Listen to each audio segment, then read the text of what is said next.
Yeah, so my name's John Havens, and I wear a couple different hats. I'm a writer, a contributing writer for Mashable and The Guardian, and now I'm also doing some writing for Slate, and I've done some stuff for Huffington Post.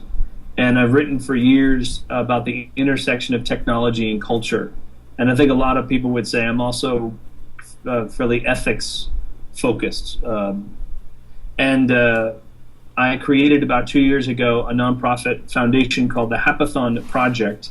And that word hackathon is a combination of the word hackathon, which is where, tech geeks like myself, although I'm not a programmer or a builder, get together and actually, over a lot of coffee and what have you, Red Bull, stay up for like 2 days. But the basic idea is to sort of have a playful reimagining of something that existed before. So you're hacking around, and that's where the term hackathon came from. So I decided to mix the word happiness and hackathon and rethink happiness, but rethink in the sense of how positive psychology, really I've leaned on them heavily, that field of not really focusing as much on mood, although mood is great, it's part of who we are, emotion is part of who we are, but that sort of ephemeral state is quite fleeting, and it's dependent on a myriad of things, whereas well-being, you can actually observe a lot of quantified aspects of your life, and you're still going to have emotions around them, etc., but you can increase well-being outside of your mood. And that's something I thought was quite fascinating. And so Hackathon right now today, a lot of our work is we've created a values survey, which you can do online for free at hackathon.com. And the logic there is there's a ton of research showing that if you're not living to your values, your happiness and well-being decreases. But what I found in my life, and why I wanted to do this work with a woman who's on our board from UPenn, she works directly with Martin Seligman, and her name is Peggy Kern, Dr. Kern. We're just very interested in this idea that most people, I think, these days couldn't even name their values, let alone, once you track them, which is the goal of the survey, really say, well, today, you can't live to your values every day, right? Some days you have to bring trash to the dump, and it's just that kind of a day. But if you find over the course of like weeks, our thing is for 2 weeks you measure your values, that you never get a chance to live to your values. And that means things like spending time with family, educating yourself in whatever area it is, having time in your community, spending time outdoors. If you're blocked from those things, it could be that you're not aware of them, or you could be, for instance, in a job where your boss may be blocking you from those things, but your boss may not be purposefully blocking you from it. He or she doesn't recognize that those things are important to you. Anyway, wrapping up my bio, because I can do this for like half an hour. I'm also a consultant. I used to be an EVP of PR, a social media rather, at a big top 10 PR firm. Wow. So now I have a couple of different clients and focus on like emerging tech and stuff. And I'm working on my next book for Penguin, the one that you saw when I did my TED Talk. Mm-hmm. That's based a lot on my research for a book that came out in March from Penguin called Hacking Happiness, mm-hmm. Why Your Personal Data Counts and How Tracking It Can Change the World. And done. Sorry, it's a long bio. Okay, that was great. That was only about 75 seconds. I can tell you're a man of brevity. I really appreciate that. Thank you so much for telling me about your bio. It's very interesting. There are so many things that come to me about this subject, and I could probably pick your brain for a long time. But if it's okay with you, I'm just going to ask you a few questions and kind of really hear your insight. And, I started recording the video, but I can always stop and kind of go back at any time, just so you know. So what type of purpose do you think that technology can give our data? So when you speak about most people not having an idea of values in their life or leading their life from their values, could you define values for me?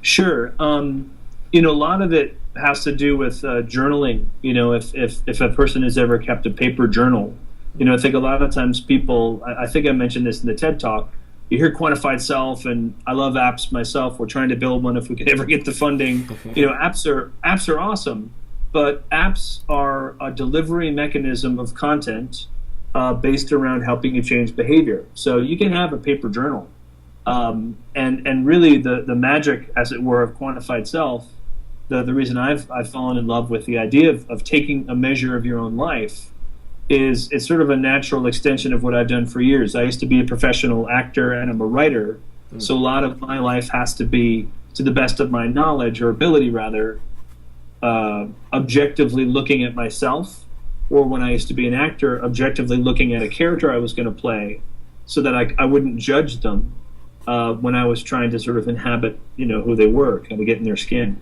So quantified self, a lot of people think, I'm going to lose weight. I'm going to lose weight. And you're a trainer, so I'm sure you deal with this all the time, where people come in and they have a very fixed goal in their mind, which is fine, right? That's normal. Yeah. But quantified selfie would say, okay, so when I hear you say you want to lose weight, that sounds cosmetically oriented, maybe, or health oriented, fine.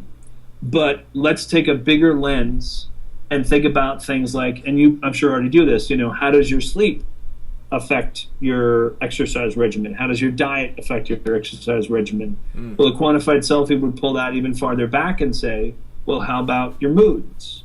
How about your work life? And so then one thing that's very hard, I think, especially for Americans to do, is to say, and this is what data scientists and quantified self-types are so good at, in my opinion, is to say, I'm just going to, for the next 2 or 3 months, I'm going to have a general hypothesis or a general goal, but it may not be as specific as lose 50 pounds. It may be I want to get healthier, but I'm going to measure these 4 or 5 different things and let the data, there's sort of a pyramid scheme of data. You let data come in until it becomes information, and then that information sort of turns into insights.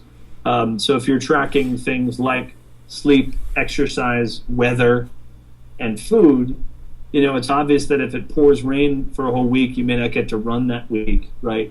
But maybe you don't realize that it's really humid where you live, and you have a weather tracking app, and that combines with your run, and you realize, okay, on a regular basis, I live in a humid area, and apparently humidity affects my running, right? So it sounds silly, but it's like when you're just thinking, the only way I'm going to lose weight is to get on that piece of equipment and run till I'm in pain for a month. Yeah. You may have results, but you're not taking in the physical stress that a lot of times adds in pounds, right? You may not be taking in the mental stress of work, that you can bike, from here to China, and it won't affect your overall well-being. So all that's just to say that it's, I think, a very peace-inducing. A lot of people say, well, tracking such a pain. I have to track every little last thing, and it's like that's not the ultimate goal. People who do that, for months or years, it's a personal passion. It's very different when you say, I have this objective. I'm going to take 3 months and measure these 5 or 6 attributes. Really have the data tell me a story. Those insights then can help you make changes that will last, for years. Wow. That's very powerful. I was just reading an article the other day where a company was given a large amount of Fitbits in order to track most of their employees. And as a result of tracking, getting healthier as a group and as a community, it was a very large company, they decreased their insurance by over $240,000 from 1 year just from tracking the data and letting it tell the story that. And they allowed the employees to say, you could share whatever data with us that you would like. You don't need to, but here are the 3 or 4 areas that we would like to have it back. Not all the employees chose to share everything that was asked of them. But they did share enough data, and the company was able to make such a case to Cigna, the insurance company, that they lowered it by $240,000. That's quite powerful. And what it sounds like you're saying is by tracking and wearing technology, it can help you kind of accept a certain area. Instead of narrowing your focus down, you can zoom out and look at the bigger picture in order to orient yourself to continue to let the data tell you a story without allowing yourself to become paralyzed by any one activity. So a question that I have is, from the challenges that come up by keeping track of data, and as it may become more popular, as it becomes easier with an iWatch or watches that Garmin offer that track different types of biofeedback levels, what meaning do you think is being derived or could be derived from data? as you talked about, letting the data tell a story, keeping track of it for a few months. What type of meaning do you think is important to use when you're looking and trending your own content? I think, meaning, it's a big word, and is it a business setting or a personal setting? I wrote a piece for The Guardian where I talked about like biometric or somatic data, which there's a lot of watches now that are, you can start to measure your sweat, and the sweat is a proxy for stress. So I think one aspect of meaning is to, and I think in the example I make a sort of dystopian example where a woman has a manager who comes around every day at the same time, and he's sort of old school kind of jerky manager of like, what have you got done today? Kind of and she starts to realize he comes by the same time every day, and she's wearing this watch, and she has trackable timestamp data where she's got an email on her calendar correlating directly to the fact that, or causation, I guess, that this guy is the reason for her stress. And she goes to 4 or 5 other of her friends because this guy just walks around and has half-an-hour visits with each person and terrorizes them. And so the 4 or 5 employees go to the CEO and say, look, Bob is literally killing us. And over the past 3 months, we have data showing that. Wow. And you, CEO, like the Cigna example you gave, right? This is why it's so important for offices to have privacy policies that take this stuff into question. Now, that's the negative, right? And there's going to be big legal battles, and that's all going to happen soon, I'm sure. The meaning side, I think, which is more interesting to think about, is stuff like how are you measuring, say, your heart rate and sweat and that type of stuff. MIT has done some really interesting work with measuring the vocal tone. Not even have to track your words, but the tone of your voice, which is very significant for emotion. And tracking yourself for like 3 or 4 days. And how is your body responding to the different activities you're doing at work? So in that office that you mentioned, if a manager or a CEO or whatever got permission from employees to say, look, all we're going to do different is just track you using these different things. This isn't about spying on you, right? We're not interested in knowing what words you said to your colleagues so we can get you fired. This is about measuring the tone of your voice, the physical stuff that you literally can't see. And we want to give back a report to you, which you'll be privy to, and whatever, you get all the parameter side of things. But think about, like, now there's a person who does the main part of their job, like 80% of their job, they're miserable in, but they couldn't tell you why. They just are like, I don't like my job. But someone's like, why? And it's like, is your manager nice? Yeah, this, that, I don't know. But then there's 20% of the job, whatever the activity is, their heart rate goes up in a way that correlates to joy, right? Their vocal tone changes when they talk to people, right? And maybe it's something where, I think I score pretty high in emotional IQ stuff. Again, I was an actor for 15 years. That was a craft I studied. Yeah. But a lot of people don't have that. And I think if you started to get back a report that said, do you realize that from 9 to 11 every day, what that activity that you do, this other part of your job, is where your body is registering that you're the happiest? Wow. And now that we have that data, a manager, say you were my manager and I worked this out with you, and as my manager you said, okay, John, can we take this data to the rest of the team, and maybe instead of making it 80-20, let's make it 70-30 or 60-40 or even 50-50. Think now what a gift that's going to be to a manager and to an employee, when it's not about the manager being a jerk. There's no all that conflict that may exist now because an employee feels like that their job sucks and they may blame their manager. Now, when there's this agreement on how these different tools can be used, the manager it's going to be glorious because you can blame the data, right? Quote, blame the data. You could say, look, this is what the data says, and it takes it away from, I think it's going to be a massive gift to the enterprise because it's going to be taking away from John, you suck, or hey, you're my boss, Dominic, you suck. It's going to be, no. This is stuff that we didn't know about you, John, right? This is now all this wonderful insight that, did you even know this? And what a gift a manager could say to give to their employee. And I had a buddy who we based our values survey on.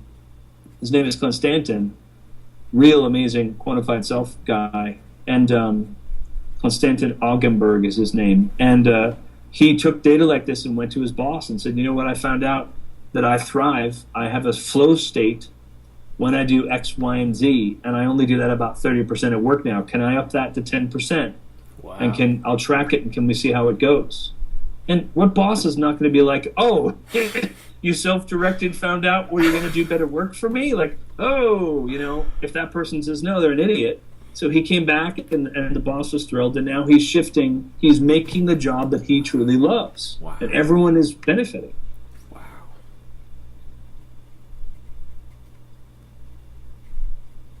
Just writing a few notes. That's an amazing story.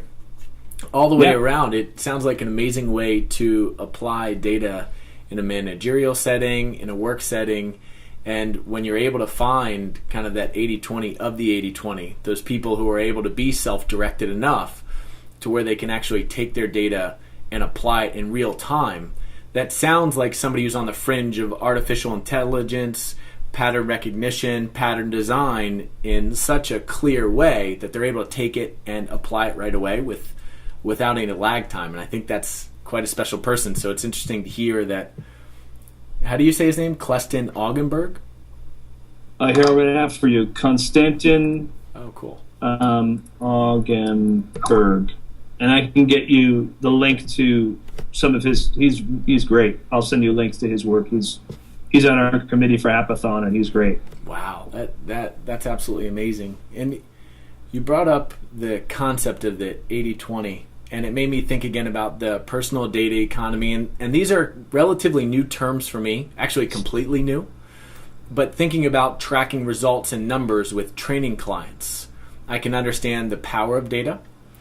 And when you talked about a manager and the CEO maybe having access to data to check the tonus or the tonality of an employee, just to see kind of where they're coming from and also what they might be projecting that they may be unaware of. And you talked about they may or may not use the words against them. Where do you think who has access to what data? And who's managing that data? And what technology is built with that? Where do you see that going? And how quickly? Well, the current internet economy, I'll call it, is built on the fact that we have no control over our personal data. Right. I was just speaking to a state senator in California. I'm doing a piece for Mashable about this bill. It's called SB 1348, or the data broker bill. And I'm hoping to bring more attention to it in the sense of this senator, I'm going to mispronounce his name, it's Mark Desaulnier, really great guy. One of his constituents came to him and said, I'm being stalked. Two guys are stalking me because they paid for, cheap, like under $100 reports from data brokers and found out information that I can't see about myself, and they've been stalking me. Wow. So he started this bill trying to make it so that people could correct information about themselves, go to a data broker website and correct erroneous information. The bill evolved. It got killed through some kind of questionable circumstances. That's what my piece is on. But the bill was going to give people the ability to go to a data broker site and opt out of having that data be sold. So this is important, right? The tech lobby, Google, Facebook, Apple, and this is not necessarily nefarious or anything, but it is not in their best interest to have people opt out of information that they build their business model off of. Google, people call it a search company, which is true, but it's an advertising company in terms of its revenue. That's what it is. It's a big old, really freaking smart advertising company. But this bill, if the precedent goes through, because the bill didn't pass, it means that we don't have access to even see our personal information with these third-party occluded data brokers. Now, I bring that up because I know you mentioned the business world, et cetera, but people don't understand privacy is a term I don't use as much because it's sort of, people think about preference. Like, I like to be on Facebook, you don't, right? This is a civil, basic kind of fundamental aspect of our not just our rights, but our identity. You being, I'll make it more real to you, hopefully, you being a trainer, and I'm assuming very legit. I promise anything you find on the internet is legit. Yes. Okay, there you go. So you have a new client, and you're getting data about them. A lot of the reason that data broker data is tricky too is that it's erroneous, right? Because we can't even see the data. So it's stuff like someone's listed as being a California resident and they're from Pennsylvania, right? It's not like minor stuff. These errors. It's not like your hair is brown and it's actually teal or whatever. It's just big errors. So I wrote a piece on this just for like LinkedIn, and I have a Mashable piece coming out with some of this in it. That means that all the algorithms that may be built off of that erroneous data, all those apps are going to be built on that erroneous data. But more importantly, you find out information about a client, and especially health information. You start to think about publicly available information that you don't want revealed because there's legal aspects to it. So for instance, hiring, there's health data about a previously existing physical state, a heart arrhythmia, right, where it's illegal to not be hired because of that, but you go in for right. And for you, like if someone, I don't know why they would, but if they give you data, if you find out data about them to kind of do a background check, which right now today seems kind of work intensive, but it gets easier and easier. Anyway, all that to say, where we are right now today is there is basically no regulation for that industry. So the Direct Marketing Association advertisers, to be fair, they do call for self-regulation. Axiom, which is the biggest data broker, did recently open up their site a little to let you see some of their information, but it's only about 10% of like the 100% of data they have about us. Wow. So it's hard to make analogies to me, because I'm very passionate about it, that are big enough to really make sense. But one of the things is a lot of the work I've done, like you saw in the TEDx talk, is on the future technologies like augmented reality, virtual reality, where literally we're going to be able to put stuff over our eyes. So instead of this thing being like this, right, people think augmented reality, it's going to be so long from now. And I'm like, do you see this? That's all that is. That's all that is. It's a 7-inch move from here to here. That's all it is. And people freak out about glass because it's one eye. That's funny. And I'm like, I have a lot of problems with glass, but to Google's credit, at least you can see that someone's wearing it, and they might be recording you. This, when it's over your eyes or it's contact lenses, anyway, then all this data now will start to become visible. And this is when people are going to realize, holy crap, I had no sense. If you could see when you're on your computer, right, typing away, all the data visually that you were giving away, and the hundreds and then thousands of actors who start to have access to that data and then put you into these buckets. Wow. And then it's sold. Right? It's something I'm always amazed that people are so cavalier about it. But it's important it's not a privacy issue. It's or it is, but it's also that all the rest of us, you, me included, who want to use data about ourselves or others, where you and me might have an agreement about the data. Hey, Dominic, are you comfortable with this? I'm comfortable. We make an agreement. Your and my data is not controlled by us. So we're only, quote, controlling the data that we can even see. So we won't benefit from it. There won't be innovation. And there's this big, what I think is frankly, well, it's just a big lie. A lot of the tech lobby will say it will kill innovation. It will stifle innovation if people are able to see their data and potentially opt out. Whereas the message I have is, why are we working so hard to protect a $150 billion industry that's evolved where those people have no relationships with the people who create the data? Like Facebook, Google, Amazon, I have a lot of problems with different privacy things they do. But at least, even though terms and conditions rules, they're quite Byzantine and I think very opaque, at least, to be fair to them, I did agree to their terms and conditions. The data brokers, I've agreed to nothing, and they have no relationship with me, and they make money off of the unique identity that I create. So anyway, long answer. You got me on a soapbox, but hopefully that was helpful. I have like 8 soapboxes all the time. Yeah, you definitely have so much information to share. It's overwhelming at one time, and I'm trying to grasp it all. You're very kind. You can tell my wife's journey. Just, give me coffee first. I'm like, okay, fine. Here you go. She's like, okay, I gotta go. Is it coffee or espresso? I just have coffee. Oh, I give her coffee so that she can wake up enough to even nod as I'm on some tear about something. So. It's good to see that your passion transcends data. That's great. Oh yes. Well, fatherhood is.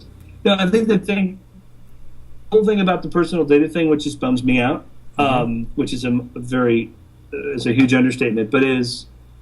If our data was protected, then all the stuff that we want to do about measuring happiness and well-being, or if we controlled it, then if you wanted to sell it to everybody and their sister, to data brokers, I'm not trying to deny anyone the right to do that. Or someone says, no, I don't want to sell any data. But right now, anything people say around that side of things, there's this massive. It's not a I guess elephant in the room, but it's. Wow. Nothing we talk about makes any sense right now without regulation around this. It's just, you can read any article about big data is this and offices are that. Yeah. Even an employer trying to think of how can I genuinely help my employees think about the vast amounts of data that they don't control about their employees, where they won't be able to help them, or they're going to get erroneous information about their employees, and there'll be all these legal issues again because these third-party. It's just very upsetting and strange, and it's very American. Europe, Australia, a lot of places around the world, Germany, for instance, looks at us and thinks we're incredibly backward in terms of this very odd way that we handle this incredibly sensitive information. Wow. Is it when you speak about the opt-out, and I realize I don't want to take too much of your time, but it leads me to think about what just happened with the Merrill Lynch executive or former executive and the European Union saying that Google should delete some of the emails, that personal information of his was inside. But hearing you talk about Google as a search and a potential advertising company, and for myself, when I started my website, I signed up for Bluehost. And then I saw Bluehost advertisements on YouTube and a lot of other sites where it just happened to come up as one of the monetized features for advertisements. And I did not think that they were linked. But it's interesting to see that when I put my data and my information in one part, it's linked cross-contextually into other advertisements or search engines. And it makes me really worried that I can't protect more of my own personal information if I'm going to have an internet identity. I can't really control kind of my own brand on the internet, but people just take this information as a part of what I need to do business with them. So you're really making me aware of a very big issue that should come to more light, and thank you for doing that. If you could just wrap up and tell me what you think the data economy, what we could do with wearables and this idea towards our health. What do you think could happen, a potential? I know you talked about Google Glass, and I saw the video. I typed in sight and augmented reality. Wow, that was like something I imagine happened in the 70s when they may have, Timothy Leary, they were taking a lot of drugs. But at the same time, that's a reality for where we're at and what we're able to see visually. And with so many people being visual learners and having that stimulation to make their life interesting, what do you think the possibilities and the capabilities are for bringing health to more people and to third world countries, possibly, as a result of this type of technology? Well, the health possibilities are endless. I have a guy, he's now not with the company anymore. The name will come to me, but they're an augmented reality company that's done a lot of work with the military, and they created contact lenses with a technology called See What I See, and they use it for military. They use it where a commander can have these contact lenses, and all of his or her soldiers can be out in the field, and they can actually just click each soldier and see what they see. So it's equivalent if they were wearing a camera on their faced, right? Wow. But when you think about healthcare workers who may be in the field, and it's a person who may have skills to do basic medical care, but then they have the contact lenses go to someone, say they're in Vietnam trying to help a kid who's hurt, and someone at a hospital in DC, they switch eyes. And then they have a microphone or on the phone, and they can say, "Okay, move your hand here and do this," and that's pretty transformative. There's some really great work that's being done with kind of an Alcoholics Anonymous framework of not the buddy system, the having the person that you call if you need help. Forgetting the term. Yeah. But Sponsor. if you sponsor, thank you. If you talk to like 10 friends and say, "Hey, I'm worried about drinking," or maybe it's mental illness, whatever the case may be, and the data stuff is taken care of, I could have a number of technologies very easily track my behavior so that, say, I have 10 places that if I go, they send up flags. So I drive to an ex-girlfriend's house, you might get a text, John's going near his girlfriend's house, and there's the GPS. There's something called geofencing, which is essentially just like a sensor-based RFID technology. If you leave a certain physical area, this technology knows. If you start to think about how powerful these technologies could be for like intervention, that's huge. Then mental illness. I have a friend who does some amazing work. Her name is Kat, and she's a company called Illumaview. There it is. She does amazing work with kids and autism. Wow. So the accelerometer sensor in your phone, a smartphone, it knows if it goes, like I mentioned in the TED Talk. Yeah. She works with kids, and this could be for a lot of diagnoses, not just autism. If you can start to know when a person, say, shakes a child, and you start to know over the course of a month, the child has these seizures at these different times of day, or when these different stress elements come in, or whatever. Yeah. Now she's actually starting to be able to backtrack to say, well, half an hour, 10 minutes before the seizure, we can now start to do these things to intervene. So that type of framework can then be used for any number of other mental or physical maladies, for lack of a better term. So it's really transformative. I think you mentioned one thing I'll say just before I end, because you're also very kind to say, I don't want to take too much of your time. I realize I could talk for a long time as well.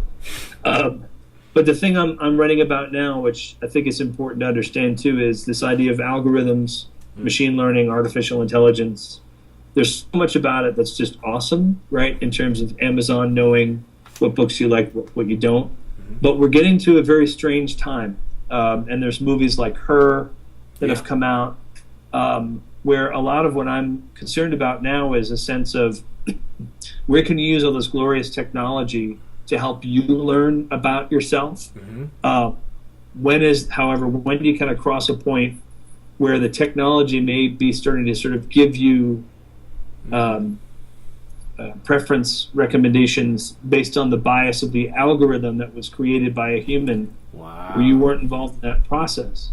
It doesn't mean that it's wrong. It just means that we're going to get to a point. It's a term called the uncanny valley with robotics. Like when you watch a movie like Polar Express and the characters look almost human, but they don't, so it makes you kind of physically sick. That's a term called the uncanny valley. A lot of people now are talking about the uncanny valley of advertising, where when you one day you're typing and you're buying diapers for your brother's child, right? If you don't have kids, and the next day you get diapers in your Facebook feed and you're like, yeah, that wasn't me. That's just sort of irritating. What people are finding now is they're starting to get ads where they're like, that's interesting. I don't know why I would have gotten that ad, but you know what? That's okay. Right? that moment is starting to freak people out in the sense of, advertising is based on